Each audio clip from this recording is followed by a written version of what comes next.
Garmin is a manufacturer of wireless devices in the segments fitness, outdoors, automotive, marine and aviation.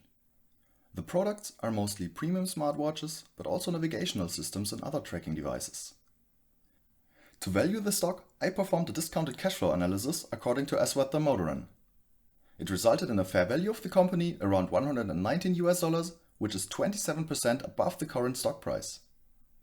The market cap is around $18 billion, the PE ratio is 17, the EV to EBITDA ratio is 14, and they recently paid a dividend of around 2.8%.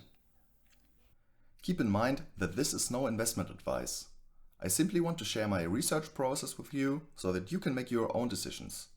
The stock analysis tool a good friend of mine and I developed together and which we therefore use is currently in an open beta and free to use.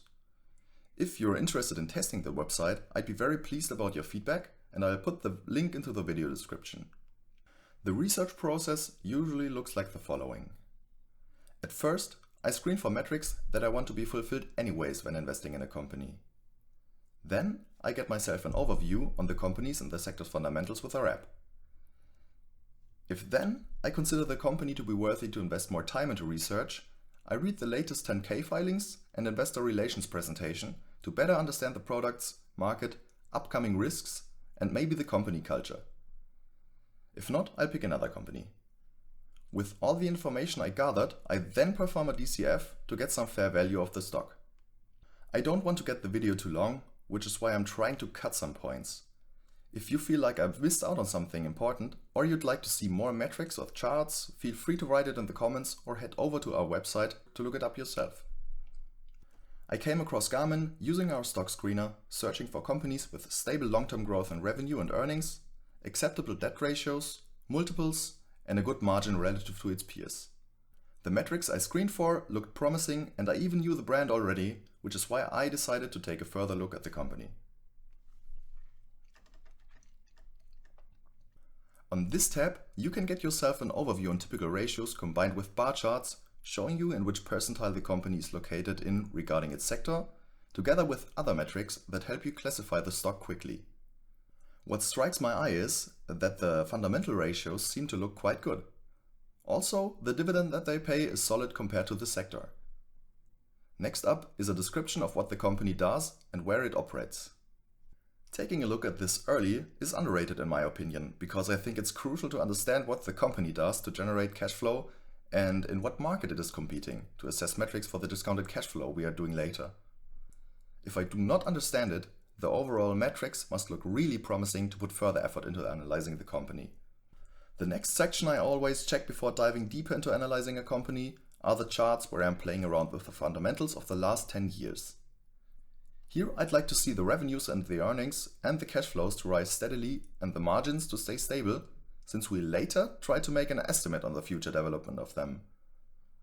You could as well take a look at the historic development of assets and debt to get a feeling for the company's balance sheet. If then I am still convinced, I take a quick look over the company's metrics in the figures section. You can, by the way, get a short description of every metric clicking this button on the right, or a frequency distribution clicking the other button. Apart from some of the price ratios, I like the company very well. Now that I consider the company worthy to invest further of my time in, I head over to the Investors Relations page and check out their latest presentations and 10K filings. Here you can find sections in which the company describes its business a little more extensive with regards to their products, the respective competitors, and how the revenues are distributed geographically and across their product categories.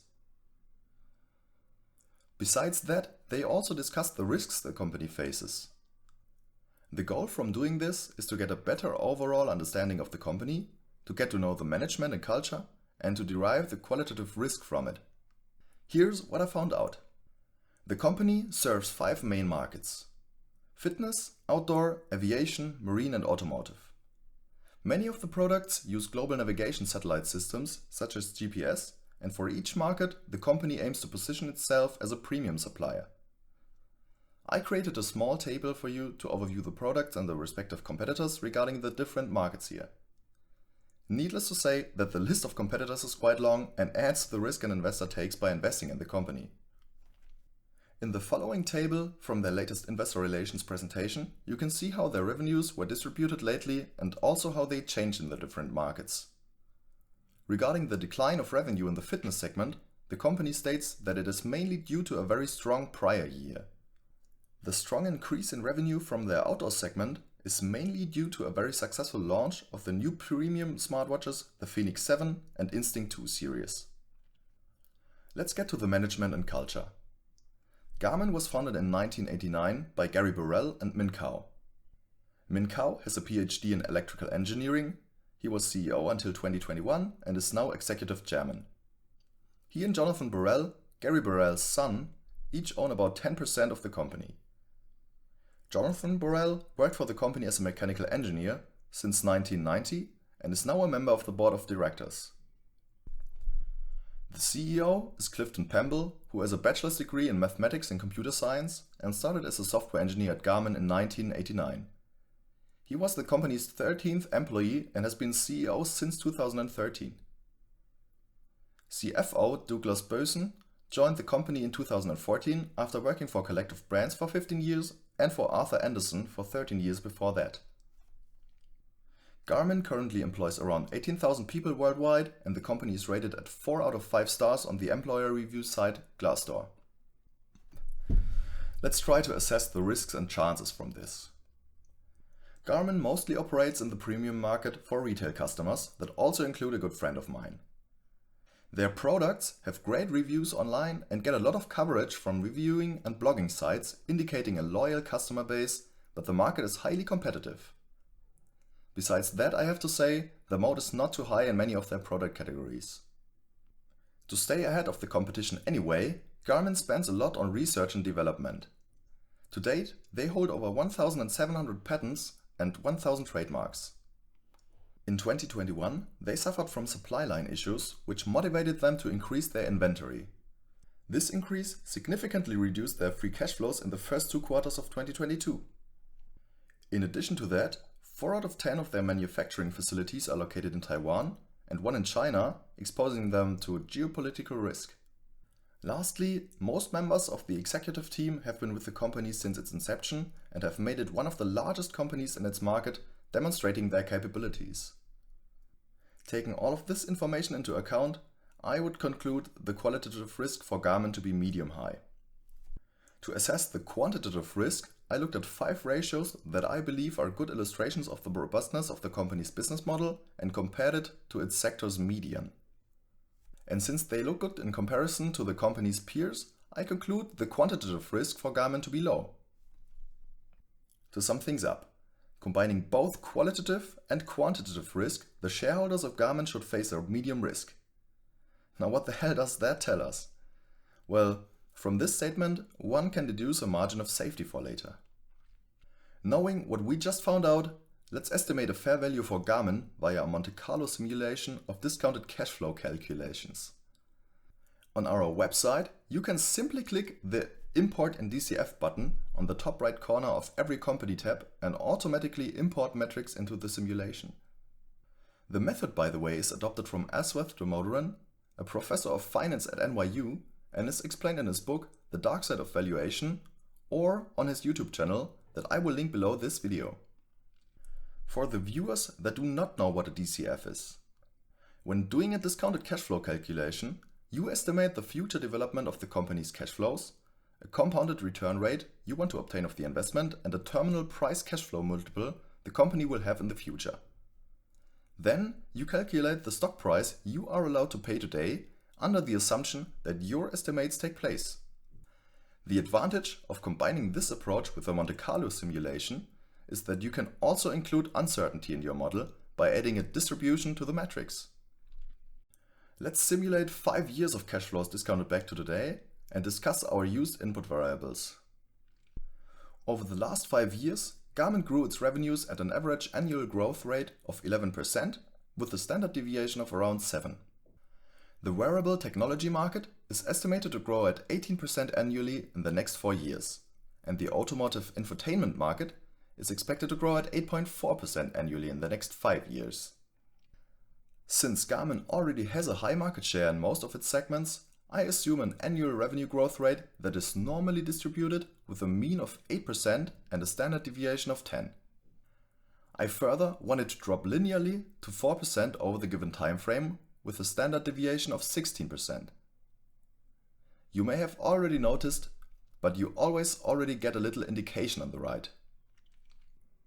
For Garmin's operating margin, I assume a triangular distribution with a peak at its 5-year average of 24% and ranging from 20 to 28%. The historical average of Garmin's enterprise value to EBIT ratio is 18 and it's currently trading at 16. In the technology sector, the current median enterprise value to EBIT ratio is 22.